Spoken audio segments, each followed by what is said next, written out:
and from our family. Islam was coming under attack around the world. Would she be safe? I was afraid for her and for me.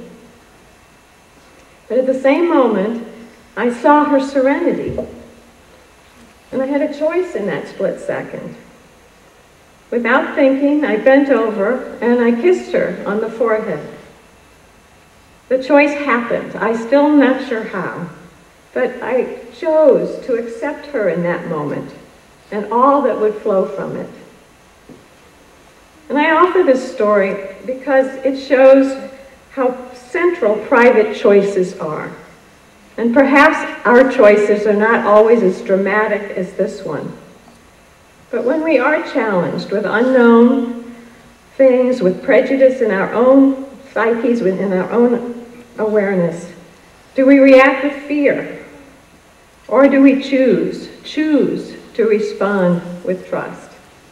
And when we hear stories of prejudice and hostility, do we choose to repeat those negative stories?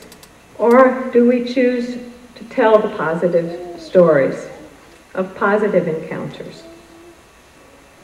The third story is about my work with the United Religions Initiative. It's with how I was introduced. It's true, another staff member and I were inspired by the toolkit that CARE put out. CARE, as you all know, is Council for American Islamic Relations. But last year, they put out a toolkit for the Muslim community to help people respond to the fears stirred up last year by the minister who threatened to burn the Quran. So CARE's toolkit was for the Muslim community. So our toolkit was going to be for non-Muslim communities. So we focused on what we considered small acts for individuals and groups. Send a card or flowers with a message of support to a neighborhood mosque. Ask one's own religious leader to speak out against Islamophobia, especially during times when fears are stirred up.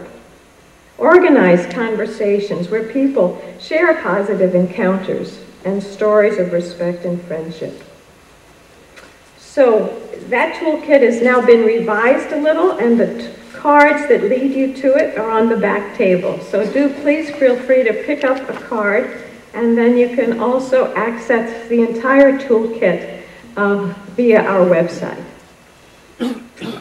So I do think it's time now to reach out, and I do believe with many thousands of people around the world who are reaching out to meet the ugly and uncomfortable experiences, as you said, with positive actions that weave a stronger fabric of community. At this time, we want a lot of people to do a lot of things.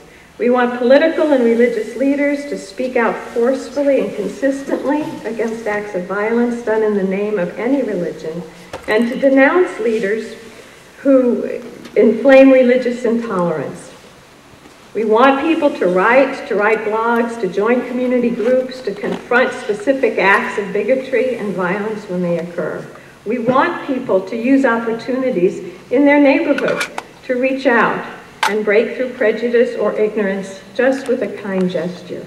We want civil servants, teachers, police, policymakers, leaders of non-Islamic faith traditions to educate themselves about Islam and speak against Islamophobia.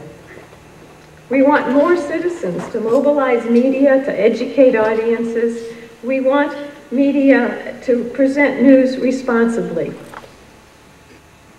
But I believe that confronting Islamophobia is ultimately not about getting others to do things.